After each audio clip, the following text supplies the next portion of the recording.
we're back with KMMA. I'm Andy O. I'm Khalil Deal. And this is that time where we bring you our fabulous final face-off show where we take one last look at these animals before they step into the cage and give you some final thoughts. So opening things up on the main card here, we got Bryce Mitchell against Said Nurmagomedov. Real deal. Who you got here? All right, man. So this fight, it's going to be taking place in the bantamweight division here.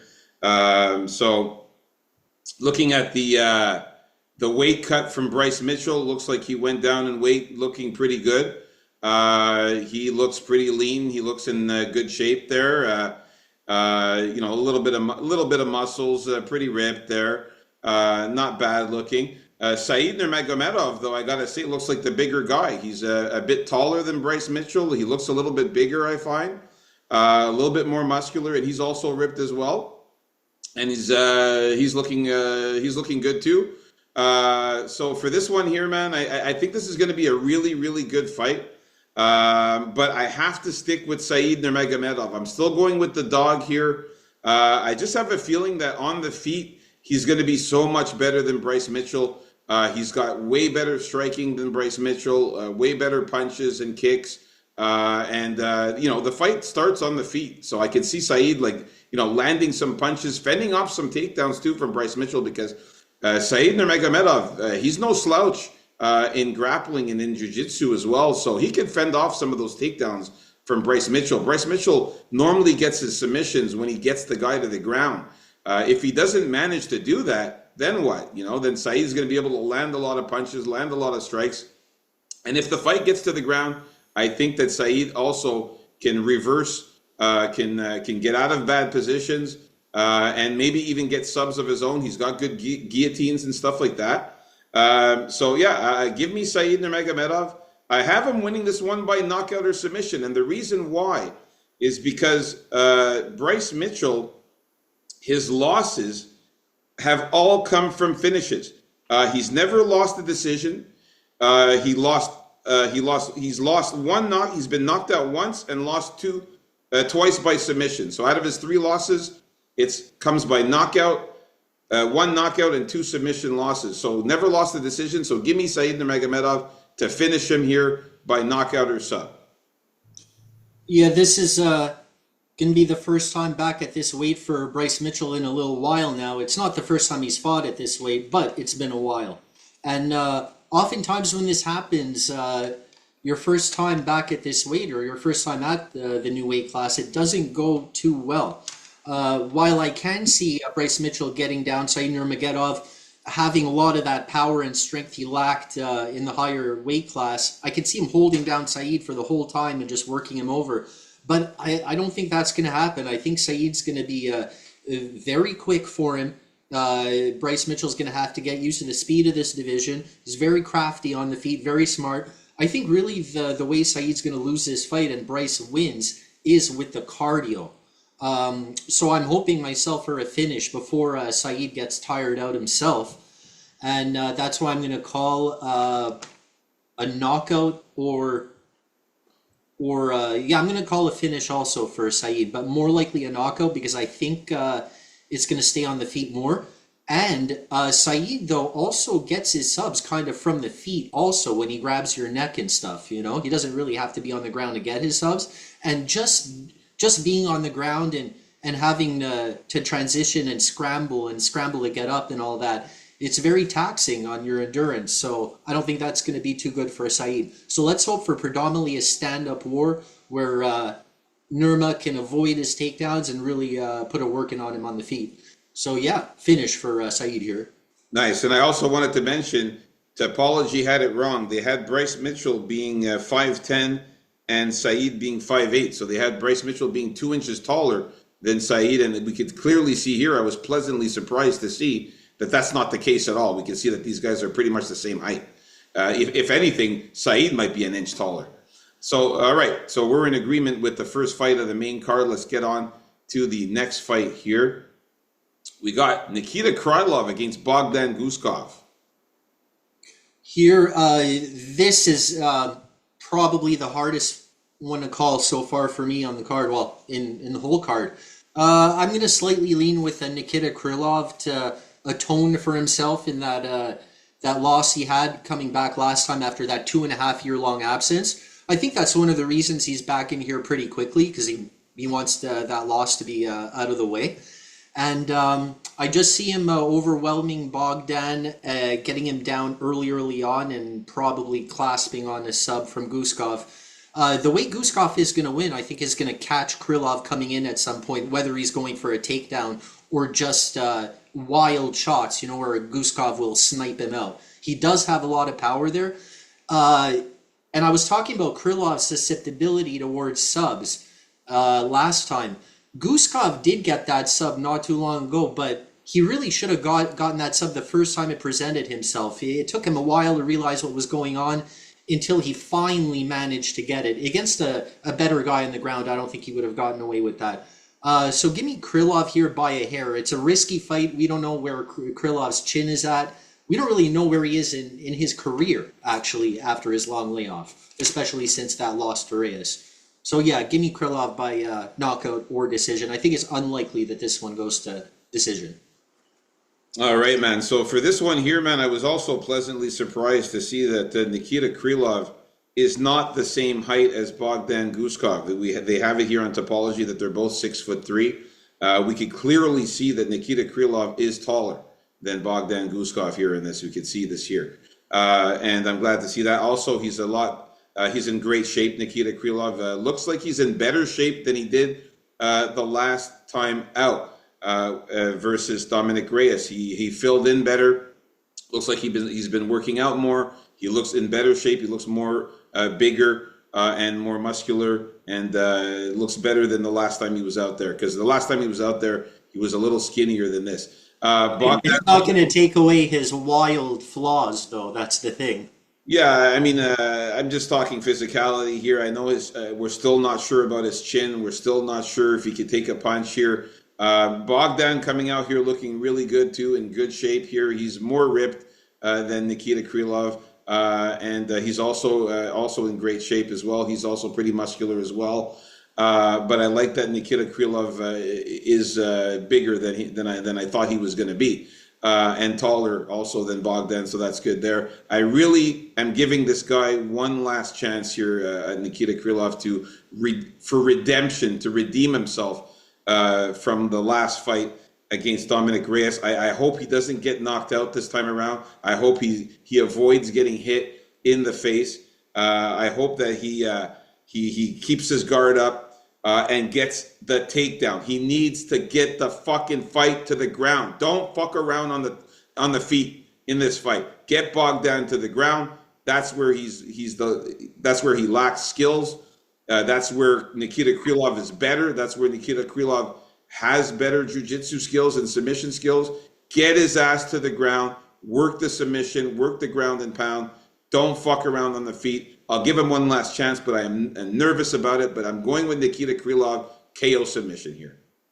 All right, so we're in agreement with this one here. Let's move on up to the next fight. We got Asu Almabayev against Jose Ochoa here. Man. So for this one here, man, Jose Ochoa looks in fantastic shape. This guy came out ripped. Pretty muscular, really, really good shape. But so is Asu Almabayev. These guys are almost the same physical shape, except for Asu's a little shorter than Jose Ochoa there. More than a little. Yeah, I mean, 3 inches shorter. But again, physically, they're the same size. They're both really ripped, really built and muscular, and they look great. I got to go with the experience of Asu Almabayev here in this one.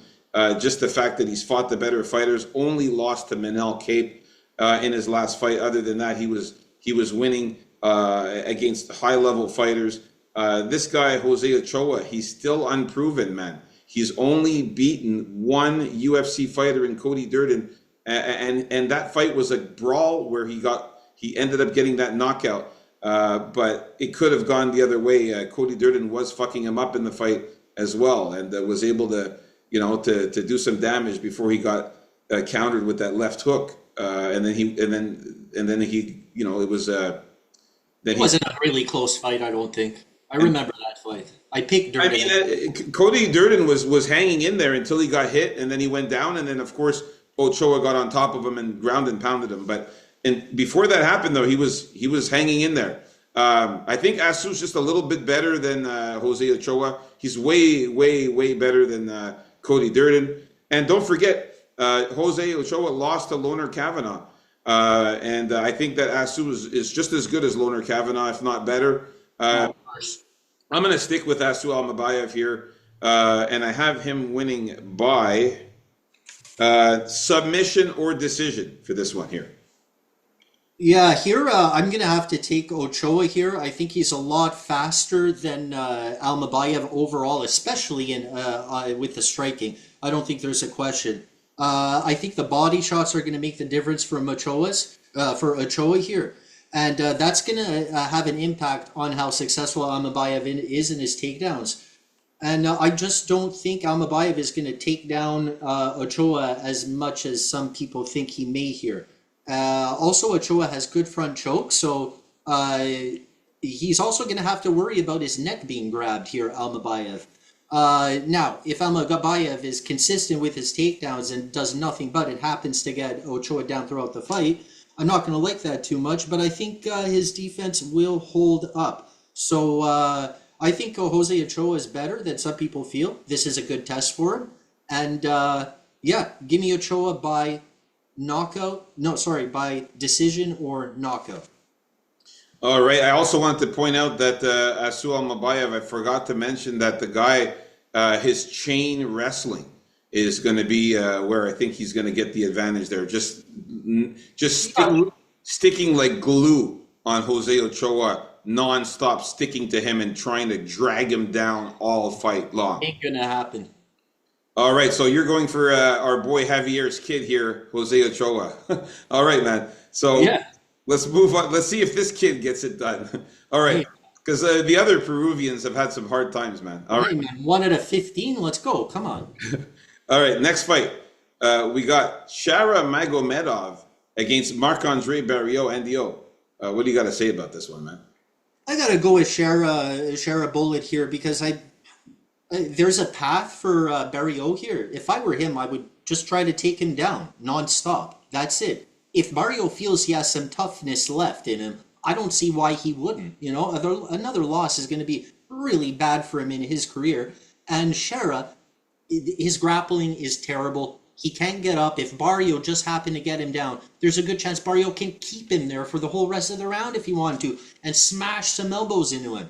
Because I think it would be harder to corner Shara against the fence and really get to work with the way that Barriault likes to do, with the way he almost killed Bruno Silva the last time. Against the fence, nowhere to go, you know, raining down elbows and short shots, dirty boxing. Since he's not going to do that, though, this is going to be a stand-up battle. I think Shara's his kicks alone, I think, are enough to get the job done, along with, of course, well-placed strikes. But the kicks make it happen with Shara, some of the best. And along with the fact that I think Barriault's chin is a little sketchy these days, I don't think that's good. Also, he's kind of win one, lose one kind of guy lately. He won his last one there. I chalk this one up for another loss for a homeboy here, Barriault, by knockout or decision for Shara. All right, so I gotta say in the face-offs. Oh, can I say one thing? I'm probably sure I mentioned this over the course of the show, but Shara got taken down by a civilian he started beef with in a mall or something, right? So yeah. if some civilian can, the Shara got him back. Don't worry about that. He got him back later for that. But this civilian, yeah, he took him down. So if the civilian can take him down, I think Marc Barriault could if he really wanted to. But I don't think he's really going to want to. I'll talk to you about that in a second about Marc-Andre Barriault and takedowns. So talking about this fight here, Shara Magomedov came here in really good shape. He's ripped. He's super built. He's ripped. A little skinnier than Marc-Andre Barriault, though. Barriault's a little bit bigger. He also comes in here in good shape as well. He's also pretty big. Always pretty good. Pretty muscular. But Magomedov is a little bit more ripped, I find, and a little bit And he's taller, obviously, as you can see here. I noticed that in the face-offs here, when they were staring at each other, man, Marc-André Barriot was looking at him, and he looked a little scared, man. Like he was looking at him and going like this, but he looked like he was a little scared there, Marc-André Barriot, staring into the glass eye of Shara Magomedov in that That's glass right. eye. Even I was scared looking at Shara Magomedov when they were showing a close-up of his face there with that glass eye and looking serious. I was like, holy fuck, man, I would be scared looking at this guy. Anyways, to talk about Marc-André Barriot, the idea of the ground game taking down Shara Magomedov, don't even worry about it. Against Bruno Silva, he had 0 takedowns. Against Dustin Stolfus, 0 takedowns. Against Joe Pyfer, 0 takedowns. Chris Curtis, 0 takedowns. Eric Anders, 0 takedowns. Julian Marquez, 0 takedowns. Anthony Hernandez took him down 8 times. Against Jordan Wright, 0 takedowns. Chidi Nkwani, 0 takedowns. The last time Marc-André Barriot actually went for a takedown was in 2020 against some guy named Oscar Pichota, who's I don't even think in the UFC anymore. And he had 1 takedown. So this guy we don't even have to worry about any takedowns from Barriot. He's not going to do it. He's never does it. He's going to keep this fight standing and try to fucking box it out with Shara. And Shara's going to keep that distance and fuck him up, man. So give me Shara Magomedov to win here by knockout or decision. And I say it happens under 1.5 rounds. Under. All right. So let's move on up to the next fight here, the main event of the evening. Everyone, please, if you haven't already, hit that like button and subscribe. We're getting more likes. Really appreciate it from you guys that are hitting the like button. It helps us out, helps the channel. And please, if you can, also leave a comment. Helps for the algorithm there. So we're at the co-main event here. Peter Yan against Marcus McGee. Yeah. Here, it's about billions, I wanted to say, too. Remember? Yeah. So, Peter Yan here, Marcus McGee. I rewatched his last fight against Jonathan Martinez there. And McGee was dominating up until the halfway point of that fight until Martinez's kicking. His kicks started to work. And, he's a really kick-centered kind of guy where everything revolves around his kicks and it opens every other aspect of his game up and all of that stuff, right? I don't think Peter Yan is, and it's thanks to those kicks that Martinez began to get anywhere in that fight, by the way. Peter Yan doesn't use his kicks that way. Jonathan Martinez is like the best overall in general kicker in the division. The way it's important for him, the way it makes it all work, the way he knocks people out with low leg kicks, like nobody does it better than Martinez. So not that Peter Yan is better well-rounded overall, but that was the thing that was getting to McGee. I don't think Yan is going to be able to do that to McGee, nor is it part of his style. I also think that McGee is going to win the first round. In fact, I think the majority of people who are picking Peter Yan to win this fight think that Peter Yan is going to lose the first round of this fight. And that's pretty crazy, right? We're going to give him a round. We're going to give McGee a round, but we're still super confident in Yan winning. Me, not so much. I think McGee is going to be really pumped for this fight. I think he just comes with a lot of power. The guy is big for the division, man. He's so full of muscle. His back is huge. His chest is huge. When he throws shots, they hurt. And he has very good combinations where he uses angles very, very well. So if he can mix up the angles throughout the whole fight in those 3 rounds, maybe Yan's going to miss downloading something in the first round, and McGee's going to be able to work with some new tricks later on in the fight. I don't know. Just a little advice from me to Marcus McGee. In the end, I'm going for the dog here by decision or knockout. All right. So for this one here, I have to say, as far as physicality here, Peter Yan coming out here looking a little bit thicker and a little bit more muscular than I normally see him here. I think he put on some weight knowing he's fighting Marcus McGee. I think he fighting this beast. I think he tried to put on a little bit of muscle here and get a little bit bigger for this fight because Marcus McGee is in phenomenal shape. This guy is ripped. His muscles have muscles. He's super built. He's big. and he's cut, he's muscular built, like I said, and obviously in better shape than Peter Yan. But here's the thing, Marcus McGee, man, and again, we have to talk about the fact that Marcus McGee, yeah, he looks amazing at 10-1 and all that. But who has he fought? Who has he fought? Journey Newsom, okay? JP Buys, Gaston Bolanos, and Jonathan Martinez. Again, the competition has been cans, except for Jonathan Martinez, cans that he's been beating up here. Peter Yan, we're forgetting who this guy is. This guy fought everyone. Douglas Silva de Andrade, Uriah Faber, Jose Aldo, Aljamain Sterling, Corey Sanhagen, Son Yadong, Davison Figueiredo, Mirab Dvalishvili, Sean O'Malley. I mean, come on, man. It's just not even comparable. I gotta go with Peter Yan. The experience, he's been there, he's seen it. He's fought big guys, he's fought tough guys. He's gonna have a game plan for Marcus McGee, man. Marcus McGee's gonna look good out there, but I think Marcus McGee has to get the finish if he wants to win this fight. He's gonna have to clip Peter Yan with something big or get him into a submission. I know Marcus McGee has some sub skills. He's going to have to sub him or knock him out to get the win here. If this goes to decision, of course the fans are going to be going nuts. The judges are going to give it to Peter Yan. And how do you think this is going to end?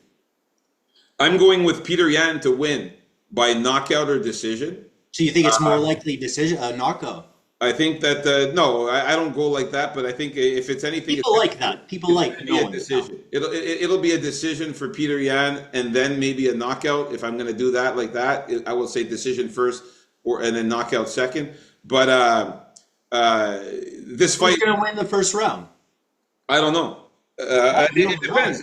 Look, I mean, we know statistically. And historically, that Peter Yan normally has a hard time in the first round. He starts off slow and then later on picks it up. I don't know if he's going to change that game plan against this guy here because he knows that this guy is dangerous. I don't know what he's going to do, but you know, it's going to be a good fight. But I think Peter Yan weathers the first round storm and comes back in the second and third and wins a decision here, or knocks him out late in the third. There you go. We got another one picking Peter Yan, but losing the first round. Hey, let me tell you right now, Marcus McGee is a good dog, man. You'd be an idiot not to put anything on Marcus McGee at those odds for how good this guy is. All right, let's move on up to the main event of the evening. This was supposed to be Andy O's turn, but I'm going to do it now because we kind of switched turns the last two fights here. But Robert Whittaker against Renier de Ridder, man. I'm going for Renier de Ridder. I don't care. I said it before in the early predictions. I don't care what anybody says. I'm going for Renier de Ridder. I don't care about Robert Whittaker. Again, Renier de Ridder, you can see here, he's much taller than Robert Whittaker. He's bigger than Robert Whittaker. He's in great shape. He's ripped. He's muscular. Robert Whittaker's also in great shape as well, but he's smaller. He's shorter. Renier de Ridder has crazy skills on the ground. He's got slick submissions. He's got good takedowns. He will fight. He said it in the press conference. I'm going to knock him and then take him down. He is not going to keep this fight standing. He's going to do whatever it takes to get Robert Whittaker on the ground. And on the ground, that's where he shines. And I don't care. I got Renier de Ridder getting a finish here. It's going to be ground and pound knockout or a submission. I don't care either. I'm taking Renier de Ridder. I think this guy's on his way to the title. If you noticed, if you watch his last couple of losses, man, Robert Whittaker, he got manhandled by Duplessis. He got manhandled by him, like it was clear, and that's why he lost that fight. He couldn't take it, and he got grappled immediately, manhandled again, and his face squished in half by Chimaev. I think when it comes to these bigger guys that can basically overpower him in situations, that's how you beat Robert Whittaker these days. And I think de Ridder, with his with his wacky striking style and his amazing grappling, is going to be able to do the same. I think Whitaker's going to get panicked once he's down there because he doesn't want to get really hurt again in some kind of sub, and that's going to lead De Ridder right into a sub because he knows his business down there, and he's gonna know an opportunity when it presents himself, and I think that's how he's going to finish Whitaker in a sub here. I think Whitaker, his time as a top contender is over, I'm afraid. And it's not because he's bad even. I'm a believer in De Ridder. I was since the beginning, so I would have picked De Ridder anyway, but I also think it's that time where Whitaker is not going to be like in the top 5 anymore. So there you have it, folks. Our final thoughts, predictions for the main card. Stay tuned for our official bets video coming up next. It's going to be a good one. Peace out.